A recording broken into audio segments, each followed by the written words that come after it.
ธังสรณังกัจฉามิธัมมัง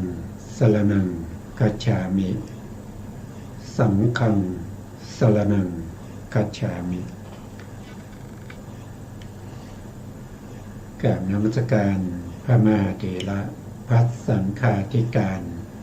พระเถรานุเถระสวัสดีท่านผู้ฟังและผู้ชมทุกท่านที่ติดตามในรายการพระไตรปิฎกลอยฟ้าครั้งนี้เป็นครั้งที่44ในเรื่องของสติปัฏฐานตอนกายานุปัสสนาอานาปานสติ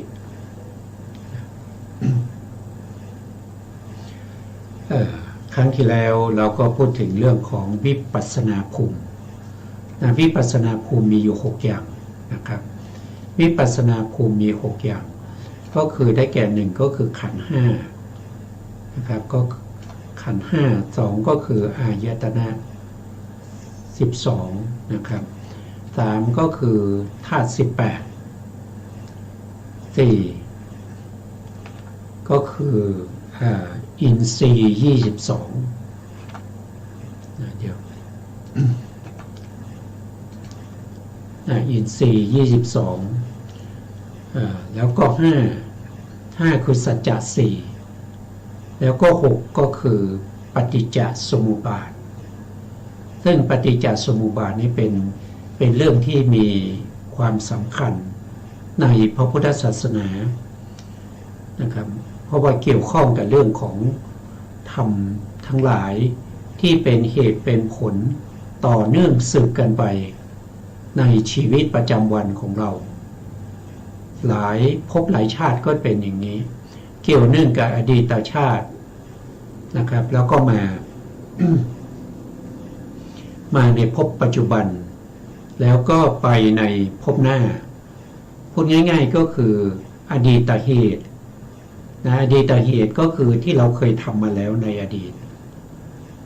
เป็นปัจจัยให้มีภพนี้แล้วในภพนี้เราก็เรียกว่าเป็นผลเป็นผลในปัจจุบันภพในขณะที่เป็นผลนั้นเราก็มีการทำกรรมใหม่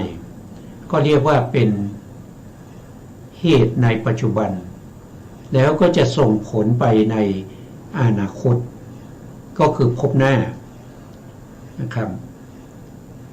ทีนี้เราก็ไปดูรายละเอียดในปฏิจจสมุปบาทในข้อความนี้นะครับผมก็นำมาจ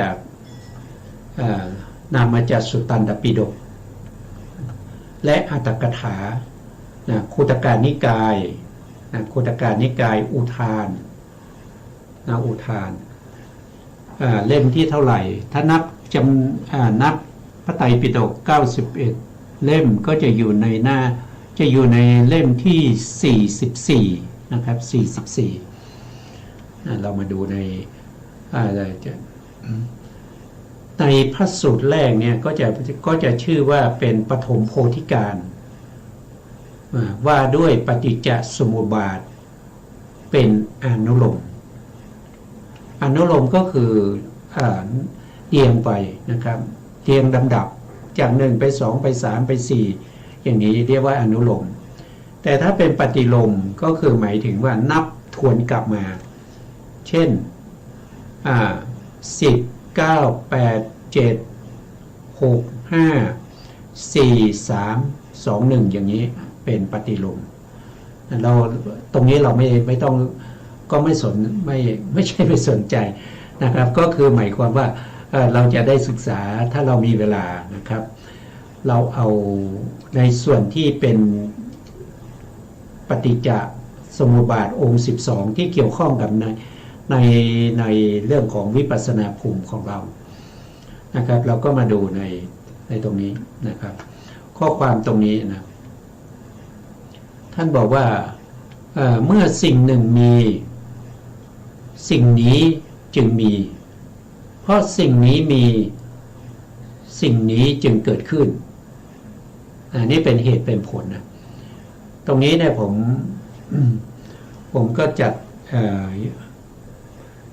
เป็นตอนให้ได้ดูง่ายขึ้นนะครับท่านบอกว่านะครับเพราะอาวิชชานะครับอวิชชาคือความไม่รู้นะครับส่วนรายละเอียดของลัคนาที่จตุกะเนี่ยเดี๋ยวเราก็ศึกษากันเพราะมีความสำคัญนะลัคนาที่จตุกะของสภาวธรรมเหล่านี้เพราะว่าจะเป็นธรรมที่ทำให้เราเนี่ยได้อะไรก็คือได้อานามรูปเปริเฉทญาณถ้าเราไม่รู้ลักษณะเนี่ยเราไม่สามารถจะแยกแยะได้ว่าอวิชชามีลักษณะอย่างไรบางทีเราอาจจะเข้าใจผิดว่าสังขารเป็นอวิชชาก็ได้หรือว่าเห็นอวิชชาเป็นสังขารไปก็ได้เพราะเราไม่รู้ลักษณะของเขาลักษณะคือเครื่องหมายที่บ่งบอกให้รู้ว่าสภาวธรรมนี้เป็นอย่างนี้เป็นอย่างนั้นนะครับเราจะแยกได้ต่อเมื่อเรารู้ลักษณะแล้วก็เข้าใจถึงลักษณะเหล่านั้นนะเดี๋ยวเราจะศึกษากันต่อไปนะครับท่านบอกว่าเพราะอวิชชาเป็นปัจจัยจึงมีสังขารอวิชชาคือความไม่รู้สังขารคือการกระทำนะครับกระทำอะไรก็ตามนะครับทำบุญทำบาปนะครับสังขารเนี่ยว่าในปฏิจจสมุปบาทเนี่ยท่านก็แสดงไว้อยู่โดยตรงๆมีอยู่3อย่างนะครับก็คือบุญญาภิสังขารก็คือเพราะความไม่รู้จึงทำบาปอันที่2ก็คือบุญญาภิสังขารบุญญาภิสังขารก็คือได้แก่การทำบุญเพราะไม่รู้ถึงทำบุญไม่รู้ยังไงนะครับเราไม่รู้เราทำบุญเราให้ทานเราก็ไม่รู้นะเราก็ไม่รู้ว่าบุญนี้เป็นบุญที่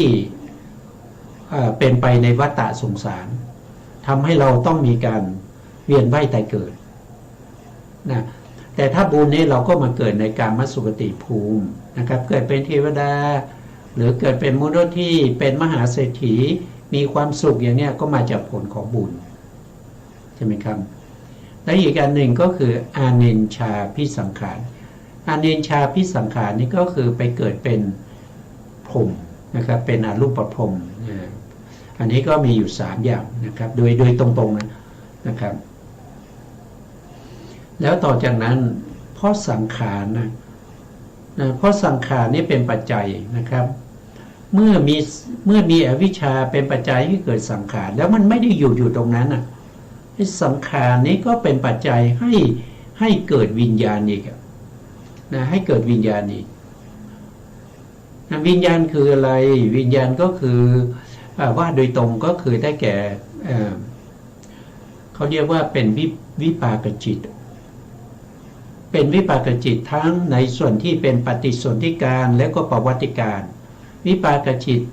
ที่เวียนว่ายตายเกิดนะก็จะมีอยู่ทั้งหมด32นะมีอยู่32ดวงด้วยกันนะครับวิญญาณก็คือได้แก่จิตที่เป็นวิปากจิตนะว่าโดยตรงๆก็คือพูดถึงปฏิสนธิจิตนั่นเองนะปฏิสนธิจิตก็เรียกว่าเป็นวิญญาณเพราะมีวิญญาณจึงมีนามรูปจึงมีนามและรูปคือเขาถ้ามีวิญญาณแล้วเขาไม่ได้อยู่เฉยๆเนี่ยมันก็มีธรรมที่สืบต่อไปอีกเพราะวิญญาณเนี่ยเป็นปัจจัยจึงมีนามกับรูปนะครับจึงมีนามกับรูปวิญญาณคือวิปากจิตใช่ไหมครับวิปากจิตเนี่ยจะเกิดขึ้นมาเองไม่ได้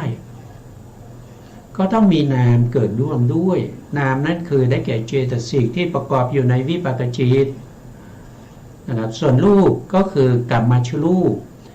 กรรมชรูปที่เกิดที่ปฏิสนธิการเกิดพร้อมกับวิญญาณที่เราเรียกว่าวิปากจิตนะครับเกิดพร้อมกันที่ปฏิสนธิจิตนั้นนะครับก็เรียกว่ารูปนะเมื่อมีวิญญาณก็มีนามรูปมันสืบกันมาอย่างนี้ถ้าไม่มีวิญญาณนามรูปก็ไม่มีแต่นี่มันมีวิญญาณอยู่มันจึงมีนามรูปทีนี้นามรูปก็เป็นปัจจัยนามรูปก็เป็นปัจจัยให้มีสลายตนะ สลายตนะก็คืออะไรก็คืออายตนะภายในเช่นมีตาก็เป็นจักขายตนะมีหูก็เป็นโสตายตนะมีจมูกก็เป็นคันธายตนะมีลิ้นก็เป็นชิวหายตนะมีกายประสาทอยู่ทั่วร่างกายของเราก็เรียกว่าเป็นกายายตนะแล้วก็มีจิตอีกนะครับมีจิตนั้นก็เรียกว่าเป็นมนายตนะนี่ก็มาจากไหนก็เพราะว่ามาจากนามรูปเพราะเรามีนามรูปไงเราจึงมีอายตนะภายในก็เรียกว่าเป็นสลายตนะสลายตนะ6ทีนี้เมื่อเรามีสลายตนะก็เป็นปัจจัยให้เกิดผัสสะคือการกระทบสัมผัสเมื่อกระทบกันไม่ว่าจะเป็นการกระทบกันระหว่างรูประหว่างนามถ้ารูปกระทบกันก็เรียกว่าเป็นปฏิฆะสัมผัสถ้านามกระทบกันก็เรียกว่าเป็นอาวจนะสัมผัสผัสสะก็เกิดขึ้นตามทวารต่างๆเช่นผัสสะเกิดทางตาเพราะเรามีจักขายตนะเพราะเรามีอายตนะเพราะเรามีสลายตนะจึงทำให้เรามีการกระทบกับอารมณ์เพราะฉะนั้นผัสสะก็มีในที่นี้อายตนะมี6ก็ผัสสะ6นั่นเองถ้าผัสสะที่เกิดทางตาก็เรียกว่าจักขุสัมผัสสะถ้าเกิดทางหูก็เรียกว่าโสตสัมผัสสะถ้าเกิดทางจมูกก็เรียกว่าคานะสัมผัสสะถ้าเกิดทางลิ้นก็เรียกว่าชิวหาสัมผัสสะถ้าเกิดทางกายก็เรียกว่ากายะสัมผัสสะถ้าเกิดทางใจก็เรียกว่ามโนสัมผัสสะเพราะนี้ผัสสะก็จะมีเพราะว่าเรามีสลายตนะเป็นเหตุเป็นปัจจัยจึงมีผัสสะอันนี้เป็นปฏิจจสมุปบาทนะมันเป็นสภาวธรรมที่ดำเนินไปในชีวิตประจำวันของเราตั้งแต่อาเนตชาตินะครับแล้วก็จะมีต่อไปเรื่อยๆถ้าเรายังไม่ได้ปรินิพพานในภพต่อๆไปก็จะมีนะครับก็จะมีนะเมื่อมีผัสสะเมื่อผัสสะเป็นปัจจัยจึงมีเวทนาเวทนาเมื่อผัสสะเนี่ยเขามีอยู่6ตามสลายตนะสลายตนะก็มีมาตามนามรูปนะครับเมื่อผัสสะตามสลายตนะผัสสะเป็นปัจจัยให้เกิดเวทนาเพราะฉะนั้นเวทนาก็เป็นไปตามผัสสะเวทนาเป็นไปตามผัสสะก็มี6เหมือนกันก็เรียกว่าเป็นจักขุสัมผัสสัจฉาเวทนาเนี่ยเกิดทางตาเมื่อเห็นแล้วยินดีพอใจสิ่งที่เห็นนั้นมันสวยมันดีเห็นแล้วไม่ชอบใจสิ่งที่เห็นไม่ถูกใจก็เป็นโทสะสิ่งที่เห็นแล้วก็เฉยๆไม่รู้สึกยินดียินร้ายแล้วก็ไม่ได้พิจารณาเห็นแล้วก็เห็นอย่างนั้นนะครับอันนั้นก็เป็นโมฆะก็คือทางตานะครับเรียกว่าจักขุสัมผัสสัจฉาเวทนาโสตสัมผัสสัจฉาเวทนาทางหู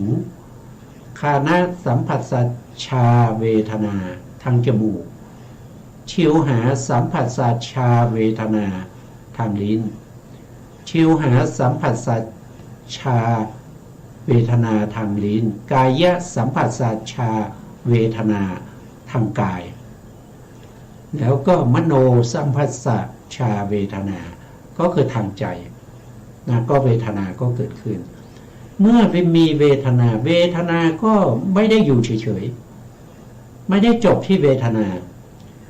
เพราะเวทนาเป็นปัจจัยเป็นเหตุให้เกิดตัณหาก็เกิดตัณหาเพราะเห็นแล้วยินดีพอใจเพราะได้ยินแล้วยินดีพอใจพ พอได้กลิ่นแล้วยินดีพอใจพอได้รสแล้วยินดีพอใจถูกต้องสัมผัสแล้วยินดีพอใจนึกคิดแล้วยินดีพอใจบางท่านเนี่ยจะสงสัยว่าทำไมยินดีพอใจแล้วไม่ชอบใจก็ได้เหมือนกันไม่ใช่หรือครับทำไมต้องเป็นตัณหาเมื่อเห็นแล้วไม่ชอบใจเมื่อได้ยินแล้วไม่ชอบใจก็มีเหมือนกันแต่ทำไมต้องเป็นตัณหาอย่างเดียวตัณหาคือความยินดีไม่ใช่หรือก็ตอบว่าใช่นะเพราะมีตัณหานั่นแหละนะครับเราจึงมีความไม่พอใจทำไมล่ะก็เพราะว่าเราไม่ได้ตามที่เราต้องการเราเลยไม่พอใจไงเราอยากจะเห็นสิ่งดีๆแต่เราไปเห็นสิ่งที่เราไม่ชอบใจเพราะเราไม่ได้อย่างที่เราต้องการใช่ไหมเราไม่ได้เห็นอย่างที่เราปรารถนาเราไม่ได้ยินอย่างที่เราปรารถนา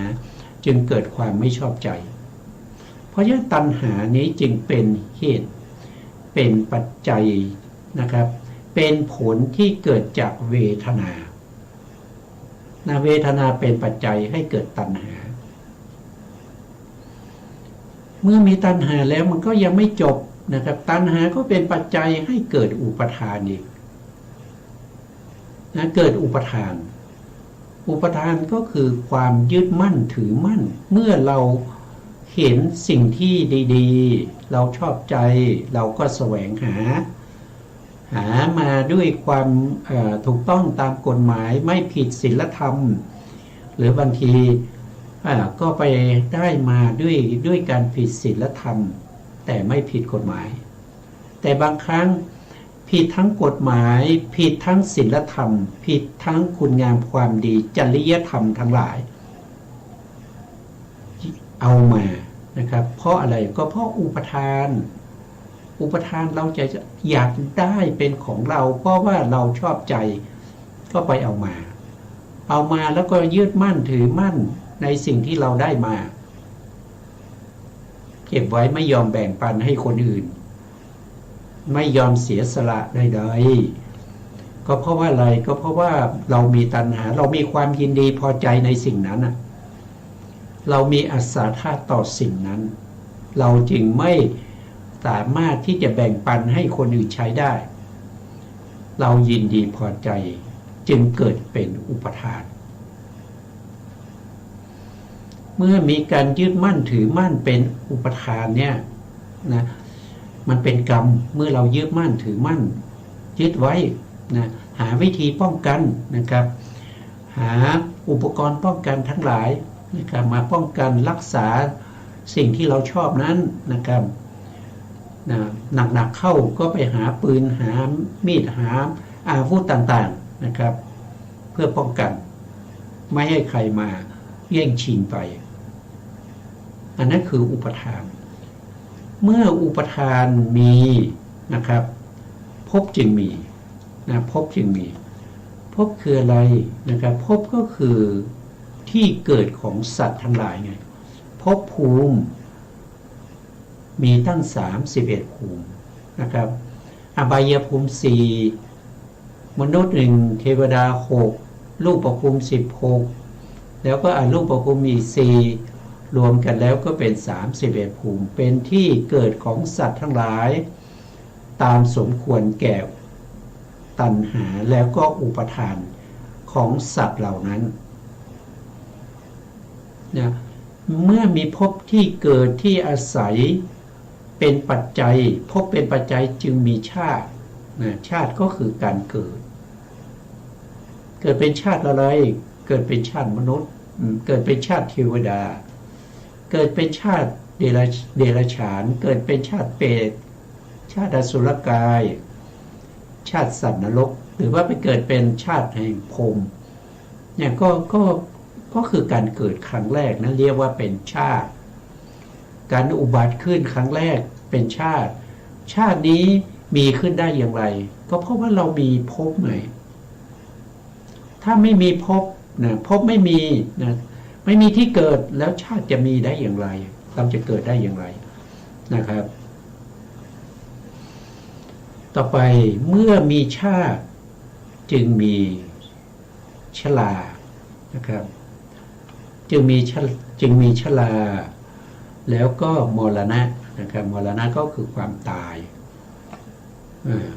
เมื่อเกิดขึ้นมามีความชราก็ต้องมีโศกะคือความเศร้าโศกปริเทวะก็คือการร้องไห้รำพันนะทุกข์นะครับก็เป็นทุกข์กายนะครับทุกข์กายนะโทมนัสก็เป็นทุกข์ใจแล้วก็อุปายาสะอุปายาสะก็คือความคับแค้นใจนะเพราะอะไรเพราะเรามีความเศร้าโศกเรามีความทุกข์เรามีการร้องไห้ปริเทวะนะครับเรามีความคับแค้นใจเพราะอะไรก็เพราะว่าเรามีชาติไงเรามีการเกิดไงถ้าเราไม่มีเกิดเนี่ยเราจะมีหรือความแก่ความตายเราจะมีหรือมันไม่มีนะครับมันไม่มีถ้าเราไม่มีชาติคือความเกิดเนี่ยมันก็จะไม่มีนะอันนี้ก็เป็นปฏิจจสมุปบาทปฏิจจสมุปบาทเนี่ยเป็นธรรมที่ผู้ที่ปรารถนาความเจริญในพระพุทธศาสนาต้องให้ความสำคัญต้องทำความเข้าใจถึงธรรมเหล่านี้นะเพราะธรรมเหล่านี้เป็นสภาวธรรมที่เป็นเหตุเป็นผลเห็นได้ชัดในการเวียนว่ายตายเกิดนะครับอดีตเหตุคืออดีตที่ในภพก่อนๆนู้นเราเคยทำอะไรมาก็ทำกรรมมากรรมที่เป็นกุศลก็มีเรียกว่าบุญญาภิสังขารกรรมที่เป็นอกุศลก็มีเป็นบาปเราเรียกว่าบุญญาภิสังขารนะครับเพราะอะไรก็เพราะว่าอดีตชาติเรามีอวิชชาเราจึงทำกรรมในอดีตได้ส่งผลให้เรามาเกิดในภพนี้พอมาเกิดในภพนี้เราก็มีวิญญาณนามรูปสลายตนะผัสสะเวทนาตัณหาอุปทานแล้วก็มีภพมีภพพวกนี้ก็เป็นอะไรก็เป็นปัจจุบันภพเป็นปัจจุบันภพแล้วในปัจจุบันภพเราไม่ใช่มีเฉพาะที่มันเป็นผลเราทำกรรมใหม่อีกกรรมใหม่ก็จะอยู่ที่ไหนก็อยู่ในภาวะอยู่ในภพพอเราเกิดมาเป็นมนุษย์เป็นภพที่เป็นมนุษย์เราก็เรียกว่าเป็นภพมนุษย์ภูมิในมนุษย์ภูมิเนี่ยเราจะอยู่เฉยๆใช่ไหมเราไม่ทำกรรมอะไรเลยใช่ไหมไม่ใช่นะเมื่อเกิดมาแล้วเนี่ยเราก็ต้องทำกรรมนะครับ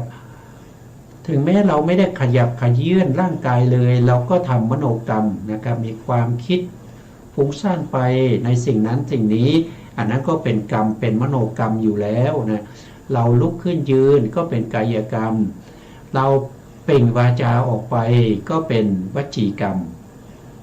นะครับคำพูดที่ดีก็เป็นบุญคำพูดที่ไม่ดีก็เป็นบาปกายที่เคลื่อนไปดีก็เป็นบุญเคลื่อนไป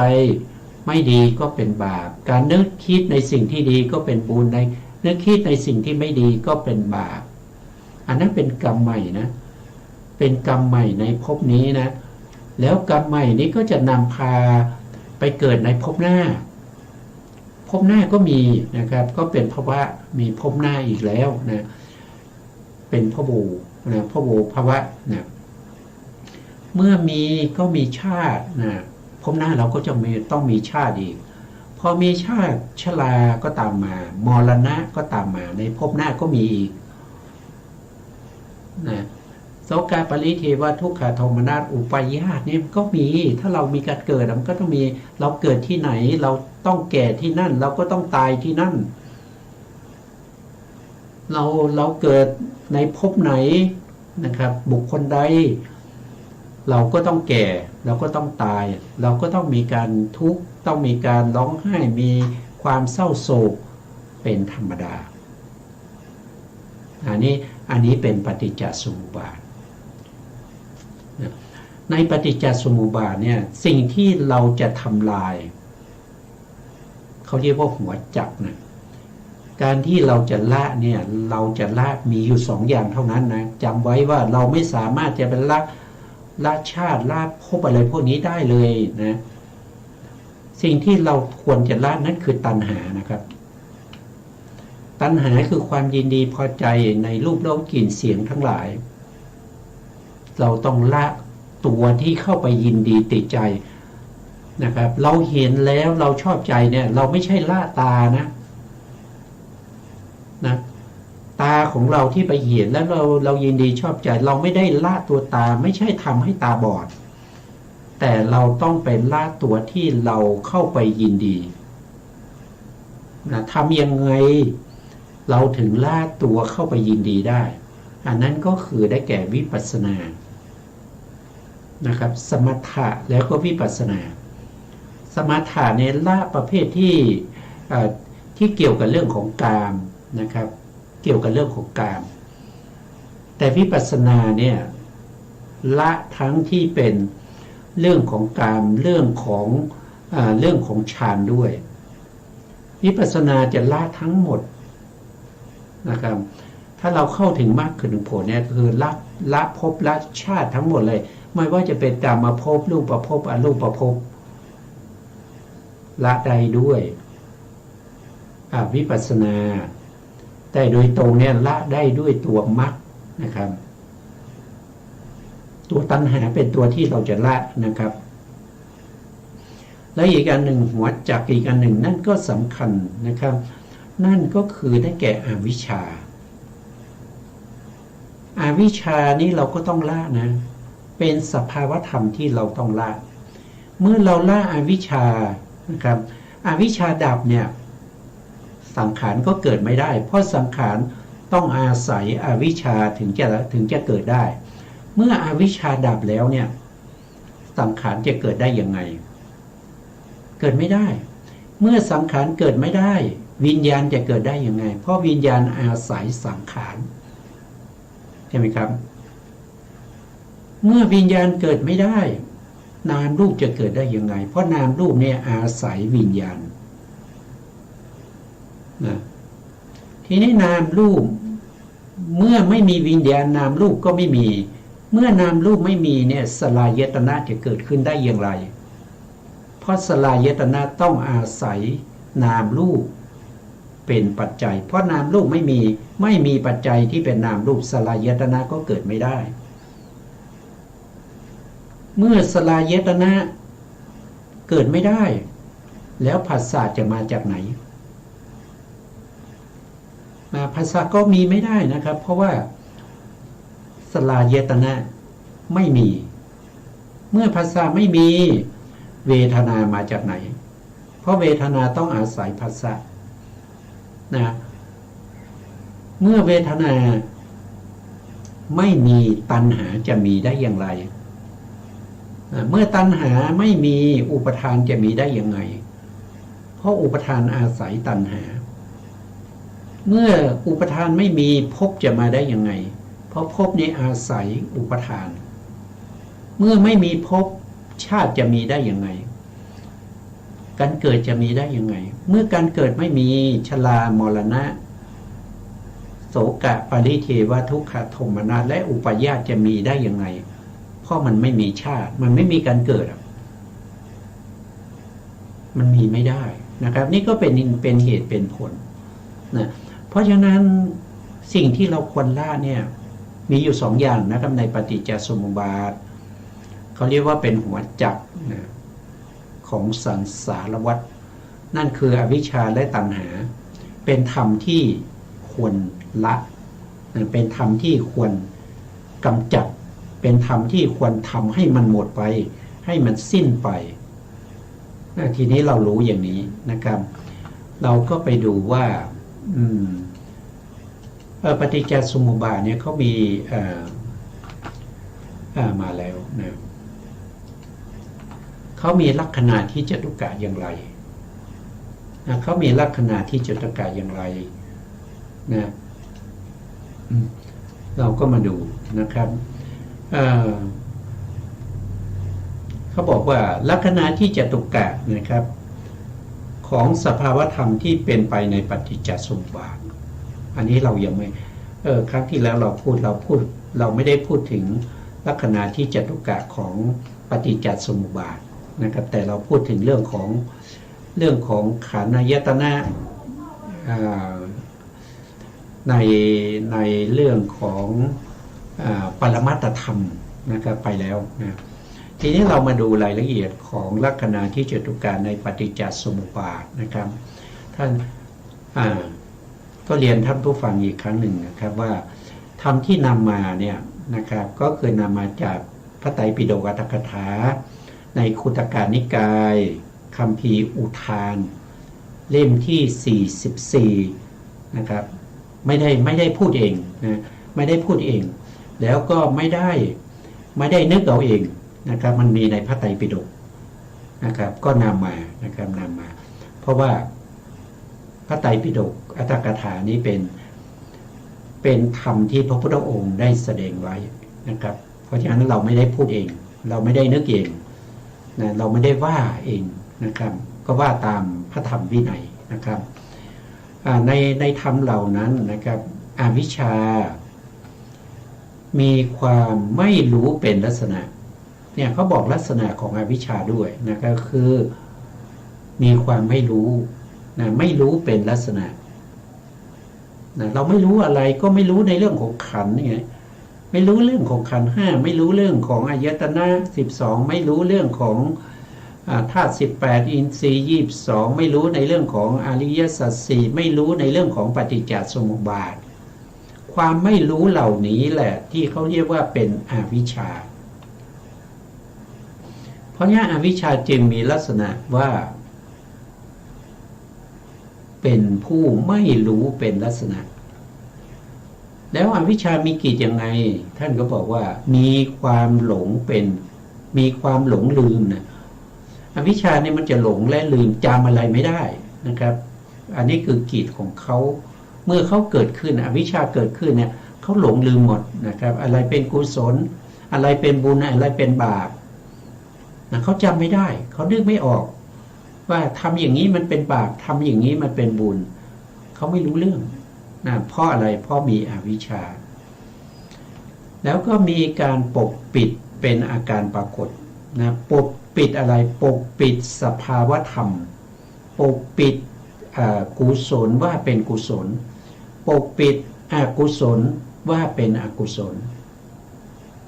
อาการปกปิดอย่างนี้แหละเรียกว่าเป็นผลของอวิชชาอาการปรากฏนี่หมายถึงผลนะแล้วมีอาสวะเป็นเหตุใกล้ให้เกิดมีกามาสวะภโวสวะทิฏฐาสวะอวิชชาสวะเป็นเหตุให้เกิดอวิชชาอาสวะนี่คือเครื่องหมักดอง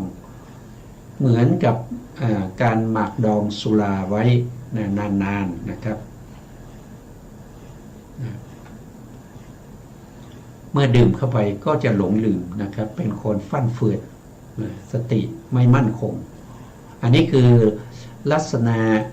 กิจอาการปรากฏแล้วก็เหตุใกล้ให้เกิดของอวิชชาต่อไปสังขารมีการปรุงแต่งเป็นลักษณะสังขารก็ปรุงแต่งไปนะครับปรุงแต่งให้เป็นบุญเป็นบาปปรุงแต่งให้ไปเกิดที่นู่นที่นี่นะปรุงแต่งให้มีความอยากได้มีความอยากเป็นมีความเข้าใจผิดเพราะอะไรเพราะมีสังขารเป็นตัวปรุงแต่งสังขารเป็นตัวปรุงแต่งเป็นลักษณะลักษณะของสังขารเขามีการปรุงแต่งเป็นลักษณะมีการประมวลมาซึ่งกิจประมวลมาคืออะไรประมวลมาก็คือทำให้เกิดไงประมวลภพชาติมานะครับประมวลให้เราได้ปฏิสนธิที่เป็นอาเหตุกะวิบากนะครับไปเกิดเป็นอะไรก็ไปเกิดในอบาย นะเกิดเป็นสัตว์นรกเกิดเป็นเปรตเป็นอสุรกายเป็นเดรัจฉานอย่างเงี้ยก็เพราะว่ามันมีการปรุงแต่งแล้วก็ประมวลภพชาติเหล่านั้นมาให้เราอันนี้เป็นกิจของเขาเขามีการปรุงแต่งเป็นลักษณะแล้วก็มีการประมวลมาเป็นกิจนะครับมีการจัดแจงเป็นอาการปรากฏนะสังขารนี้เขาเป็นกรรมใช่ไหมเขาเป็นกรรมการกระทำที่เป็นไปทางกายก็กายกรรมการกระทำที่เป็นไปทางวาจานะครับพูดอะไรออกมาก็เป็นวจีกรรมการกระทำที่นึกคิดนะครับปองร้ายนะพยาบาทนะเช่นชักหักกระดูกให้เขาตายอันนั้นก็เป็นมโนกรรม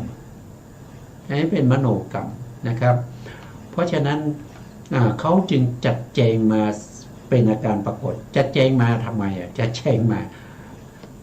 มาให้เราทำบาปนี้จัดแจงมาให้เราไม่ได้ปฏิบัติสมถะวิปัสสนาเพื่อจะเข้าถึงความสิ้นภพสิ้นชาตินะครับแต่ทำบุญทำบาปนะครับเพื่อเวียนว่ายตายเกิดทำบุญก็อยากจะได้เป็นเทวดานะครับอย่างนี้ก็เป็นการจัดแจงปรุงแต่งนะครับเป็นอาการปรากฏแล้วก็มีอวิชชาเป็นเหตุใกล้เหตุใกล้ของเขาก็คือความไม่รู้มีความไม่รู้จึงทำกรรมเหล่านั้นต่อไปวิญญาณนะครับวิญญาณมีการรู้แจ้งเป็นลักษณะวิญญาณรู้แจ้งอะไรก็คือรู้แจ้งอย่างเช่นจักขุวิญญาณรู้แจ้งอะไรจักขุวิญญาณรู้แจ้งในรูปารมณ์เขารู้แจ้งในรูปารมณ์โสตวิญญาณรู้แจ้งในสัทธารมณ์สัทธารมณ์ก็คือเสียงรูปารมณ์ก็คือรูปสีสันวรรณะนะครับแล้วคานวิญญาณคานวิญญาณรู้แจ้งอะไรก็รู้แจ้งในเรื่องของกลิ่นไม่มีจิตดวงไหนเลยที่จะสามารถรู้แจ้งกลิ่นเหมือนกับคันธารมณ์ได้มีคันธารมณ์2 ดวงเท่านั้นที่จะรู้แจ้งในกลิ่นดวงหนึ่งรู้แจ้งในกลิ่นที่ดีอีกดวงหนึ่งรู้แจ้งในกลิ่นที่ไม่ดีจิตนอกนั้นไม่สามารถจะรู้แจ้งอย่างนี้ได้รู้ได้แต่เพียงรู้เห็นเท่านั้นไม่ได้รู้ด้วยการประจักษ์แต่จิตอื่นเขาก็มีหน้าที่มีการรู้แจ้งเป็นอย่างอื่นรู้แจ้งสิ่งนี้รู้แจ้งว่าสิ่งนี้เป็นกุศลเป็นอกุศลเป็นสภาวะธรรมที่เป็นอภยากตะอะไรพวกนี้แต่ละจิตแต่ละดวงก็รู้แจ้งในสภาวะของตนนะครับจะไม่ปะปนกันเขารู้ของเขาตามลักษณะอันนั้นเรียกว่าเป็นการรู้แจ้งเป็นลักษณะจิตทุกดวงต้องมีการรู้แจ้งแต่รู้แจ้งไป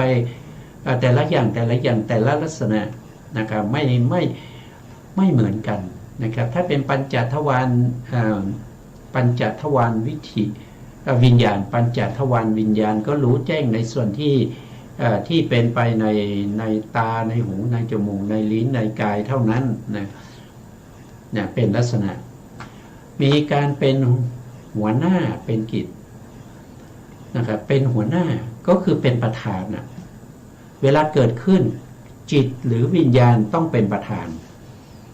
เป็นประธานในการรู้แจ้งในจิตนั้นในวิญญาณนั้นก็มีนามก็คือเจตสิกที่ประกอบอยู่นั้นเจตสิกก็ต้องคอยตามประธานนะครับประธานเป็นผู้รู้แจ้งนะครับเจตสิกเหล่านั้นก็รู้ตามประธานอันนี้ก็เป็นหัวหน้าหรือเป็นประธานในการรู้ในการรู้แจ้งเป็นลักษณะอันนี้เป็นกิจของเขาเป็นหน้าที่ของเขาเขาต้องทำหน้าที่เป็นหัวหน้าเป็นประธานจิตนะครับมีปฏิสนธิเป็นอาการปรากฏปฏิสนธิก็คือการอุบัติขึ้น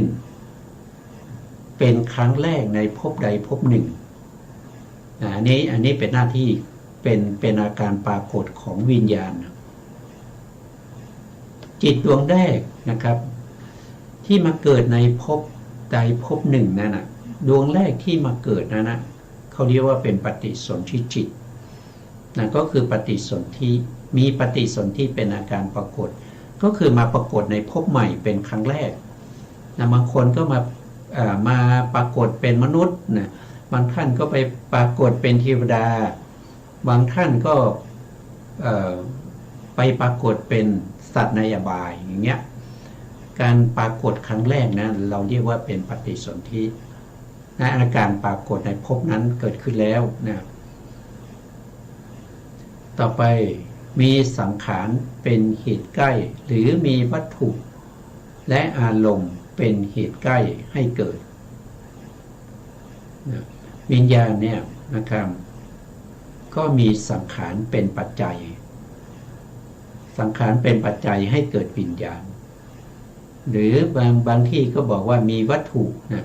มีวัตถุก็คือจักขุวัตถุอย่างเนี้ยการเห็นก็เพราะว่าเรามีประสาทตาใช่ไหมอันนั้นเรียกว่าเป็นจักขุวัตถุและอารมณ์คืออะไรก็คือสีนะรูปารมณ์นะมีวัตถุกับรูปารมณ์เนี่ยจักขุวิญญาณก็จะเกิดขึ้นได้นะครับอย่างนี้เป็นต้นนะอันนี้ก็เป็นเหตุใกล้ให้เกิดนะสิ่งเหล่านี้เป็นการจำแนกแยกแยะสภาวธรรมที่เป็นไปในปฏิจจสมุปบาททำให้เราสามารถแยกสภาวธรรมเหล่านั้นออกจากกันได้เป็นการรู้แจ้งเป็นการรู้ด้วยการประจักษ์แจ้งในเรื่องของแยกรูปแยกนามในนามรูปปริเฉทญาณนะครับเพราะฉะนั้นจึงนำมาศึกษากันในวันนี้นะครับนะอันนี้ต้องรู้นะครับถ้าไม่รู้นี่จะเป็นพาริยบุคคลได้อย่างไรจะได้นามรูปปริเฉทญาณได้อย่างไรถ้าเราไม่รู้ใช่ไหมครับถ้าไม่รู้แล้วเป็นโสดาบันเนี่ยอันนั้นมันไม่ใช่โสดาบันในพระพุทธศาสนานะเพราะว่าไม่รู้เรื่องของเหตุและเรื่องของผลเลยแต่เป็นโสดาบันมันเป็นไปไม่ได้นะครับเป็นไปไม่ได้พระพุทธศาสนาเนี่ยเป็นศาสนาแห่งเหตุและผลเป็นศาสนาแห่งความรู้ความเข้าใจสภาวธรรมทั้งหลายที่เวียนว่ายตายเกิดเป็นไปในสังสารวัฏมีมาตั้งแต่อเนกชาตินับพบนับชาติไม่ได้ว่าเริ่มมาจากไหนแล้วก็จะไปสิ้นสุดที่ไหนก็ไม่รู้ถ้าเราไม่พยายามในการที่จะเจริญสมถะและวิปัสสนาให้เข้าถึงมรรคและผลต่อไปวิญญาณก็เป็นเหตุเป็นปัจจัยให้เกิดนามใช่ไหมครับนามนั้นก็คือมีลักษณะเป็นยังไงนะครับก็มีลักษณะน้อมไปเป็นลักษณะนามคือเจตสิกนะครับเจตสิกน้อมไปเป็นลักษณะน้อมไปที่ไหนน้อมไปในอารมณ์น้อมไปในอารมณ์ที่เป็นเป็นรูปารมณ์สัทธารมณ์คันธารมณ์รสารมณ์โผฏฐัพพารมณ์หรือธรรมารมณ์นะครับน้อมไปในอารมณ์เหล่านั้นเพราะเขาเกิดขึ้นมาพร้อมกับจิตต้องรู้อารมณ์จะเกิดขึ้นมาโดยไม่รู้อารมณ์ไม่ได้เพราะฉะนั้นต้องน้อมไปในอารมณ์เป็นลักษณะของนามต้องน้อมไปสู่อารมณ์นั้นนะครับตรงนี้ท่านบอกว่ามีการน้อมไปเป็นลักษณะต่อไปมีสัมปโยคะเป็นกิจนะสัมปโยคะนะครับสัมปโยคะนะสัมปโยคะก็คือมีการประกอบสัมปโยคะคือประกอบกับอะไรก็คือประกอบกับจิตแล้วก็เจตสิกอื่นๆที่เกิดร่วมกันในจิตดวงนั้นต้องประกอบกันเป็นกิจแล้วก็มีวิญญาณเป็นประธานต้องประกอบเป็นเนื้อเดียวกันแยกจากกันถ้าว่าโดยการแยกจากกันเนี่ย แยกได้โดยความเป็นการรู้ลักษณะนี้แยกได้นะแยกได้โดยลักษณะถ้าไม่รู้ลักษณะแยกไม่ได้นะถ้าเราไม่รู้ลักษณะของเขาเนี่ยเราจะแยกเขาออกจากกันได้ยังไงบางทีเราไม่รู้จักบางทีเราไม่รู้จักว่าไม่รู้จักโคอย่างเงี้ยแต่เราอยากจะได้โคไปเลี้ยงแล้วก็จะไปดื่มนมโคอย่างเงี้ยเราไม่รู้จักเราไปตลาดเพื่อจะซื้อลูกโคไปเลี้ยงแต่เราไม่รู้จักลูกโคเราจะทำไงก็ไปซื้อเอาลูกสุนัขไปเลี้ยงเพราะเราไม่รู้จักไงอย่างนี้มันจะเข้าถึงมรรคผลได้ยังไงมันเข้าถึงไม่ได้เพราะเราไม่รู้นะครับเราต้องรู้นะจำเป็นต้องรู้นะจำเป็นต้องรู้เขามีการสามประโยคก็คือประกอบกันนะครับกับนามธรรมทั้งหลายที่เกิดร่วมกันนั้นนะไม่มีการแยกจากกันนะเป็นอาการปรากฏคือเขาไม่ได้ต่างคนต่างเกิดนะอย่างเช่นเวทนานะครับเวทนาสัญญานะครับในนามธรรมนะนามธรรมนี่มีอยู่4อย่างใช่ไหมครับเขาเรียกว่านามธรรมขันธ์4ก็จะมีเวทนาขันธ์สัญญาขันธ์สังขารขันธ์แล้วก็วิญญาณขันธ์เวลาเกิดขึ้นเนี่ยจะต้องครบ3ขันธ์4จะมีขันธ์เดียวมีเฉพาะเวทนาขันธ์อย่างเงี้ยไม่ได้หรือว่าจะมีเฉพาะ2ขันธ์คือมีเวทนาขันธ์กับสัญญาขันธ์อีก2ขันธ์ไม่มีก็ไม่ได้นะครับต้องประกอบกันครบ4ขันธ์นะครับถึงเกิดขึ้นได้เพราะฉะนั้นเขาแยกจากกันไม่ได้นะเขาเป็นอาการปรากฏคือเขาแยกจากกันไม่ได้นะอาการปรากฏเขาคือแยกจากกันไม่ได้จึงทำให้เรารู้ว่านี่มันคือนามธรรมนะต่อไปมีวิญญาณเป็นเหตุใกล้ให้เกิดนะครับวิญญาณก็คือจิตนั่นเองวิญญาณก็คือมีการรู้แจ้งเป็นลักษณะนะประกอบนะครับเป็นเหตุใกล้ให้เกิดนะต่อไปรูปนะครับรูปมีการสลายไปเป็นลักษณะนะครับรูปที่เกิดขึ้นมามีรูปไหนบ้างที่ไม่มีการสลายจะเกิดเป็นอะไรก็ตามนะครับรูปที่มีวิญญาณครองนะครับแม้แต่พระสัมมาสัมพุทธเจ้าผู้มีคุณงามความดีจนไม่มีใครที่จะมาเปรียบเทียบได้ไม่มีใครจะเสมอได้สุดท้ายพระพุทธองค์ก็ต้องปรินิพพานนะครับเหลือแต่พระธาตุเท่านั้นนะครับปัจจุบันนี้พระธาตุเหล่านั้นก็ต้องอนาถานไปในที่สุดนะครับในที่สุดพระธาตุก็จะไม่เหลือนะเพราะฉะนั้นรูปเนี่ยมันจึงมีการแตกสลายไปเป็นลักษณะนะมีการไม่รู้อารมณ์เป็นกิจนะรูปจะรู้อารมณ์ได้ยังไงนะครับมันรู้ไม่ได้เพราะมันเป็นรูปมันไม่รู้อารมณ์ตัวที่รู้อารมณ์คือจิตแล้วก็เจตสิกรูปเป็นสภาวะธรรมที่ไม่รู้อารมณ์นะเป็นกิจมีภาวะที่เป็นสัมปโยคะเป็นอาการปรากฏ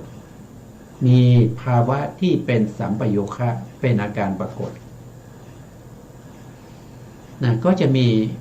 ตรงนี้ก็คือเขาจะประกอบกันใช่ไหมครับอย่างน้อยรูป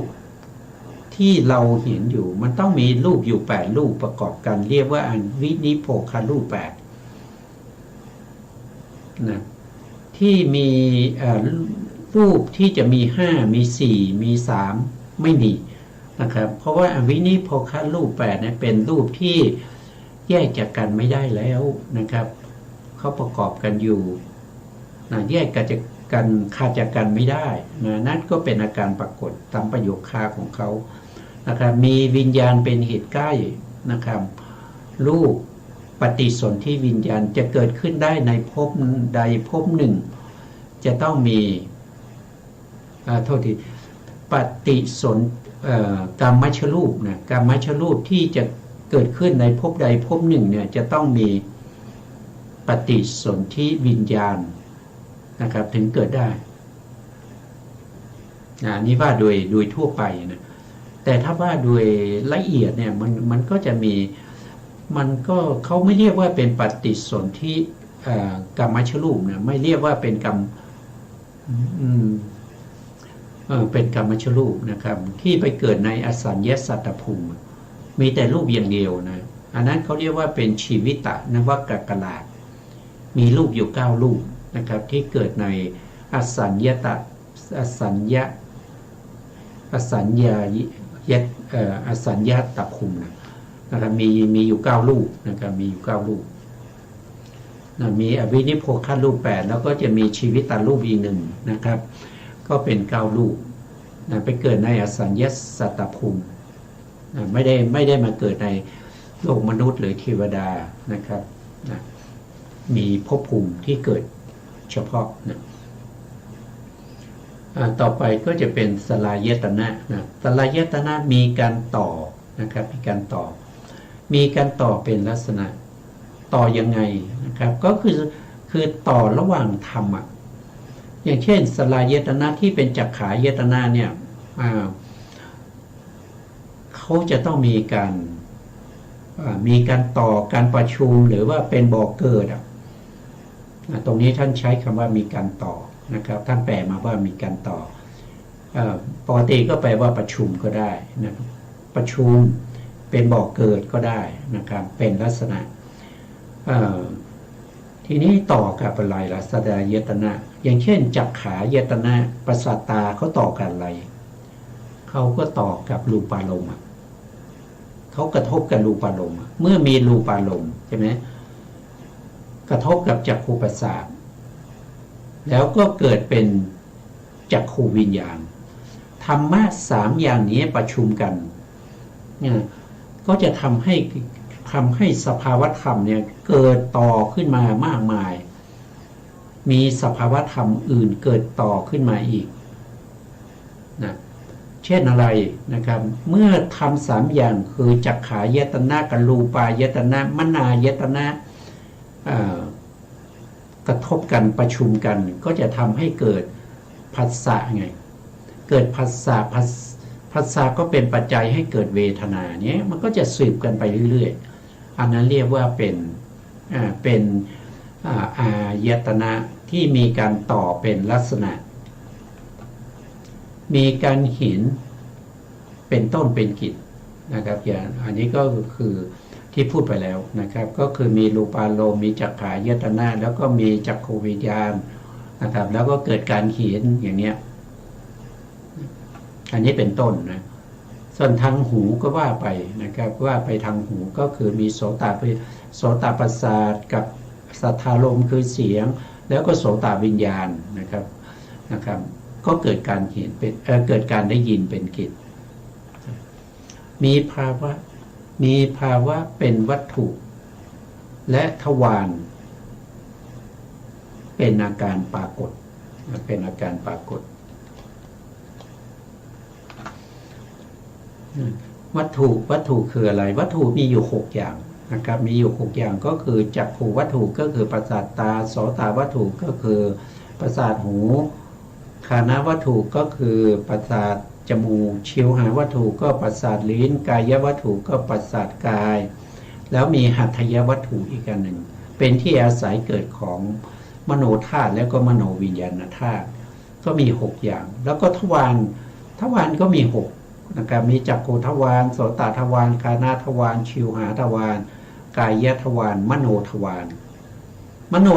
เนี่ยไม่ได้หมายถึงตัวรูปแต่หมายถึงตัวนามนั้นได้แก่ภวังคจิตนะครับเป็นอาการปรากฏมีรูปเป็นเหตุใกล้ให้เกิดนะครับมีรูปเป็นเหตุใกล้ให้เกิดนะถ้าไม่มีรูปเนี่ยนะครับมันก็จะไม่มีการต่อสภาวธรรมที่จะสืบต่อก็ไม่มีในปัญจโวการภูมินะไม่มีนะแต่ในอรูปภูมิเนี่ยก็จะมีเฉพาะนามอย่างเดียวนะครับนะ เราต้องเอาไว้แค่นี้ก่อนนะครับเพราะว่าวันนี้เวลาเราหมดแล้วนะเราจะกลับมาพบกันใหม่อีกครั้งหนึ่งในโอกาสต่อไปนะครับวันนี้เวลาหมดแล้ว สุดท้ายนี้ขอกราบขอบพระคุณพระครูสมุทรวิสุวัตรวรกิจโจผู้อำนวยการสถานีวิทยุเพื่อการศึกษาพระพุทธศาสนาและวัฒนธรรม FM 104.5 เมกะเฮิรตซ์วัดฝายหินจังหวัดเชียงใหม่และขอกราบขอบพระคุณพระครูปริยัติยานุศาสตร์ขอบคุณท่านผู้ฟังและผู้ชมทุกท่านที่ติดตามในรายการพระไตรปิฎกลอยฟ้าพบกันใหม่ในโอกาสต่อไปครับวันนี้ลาไปก่อนครับสวัสดีครับ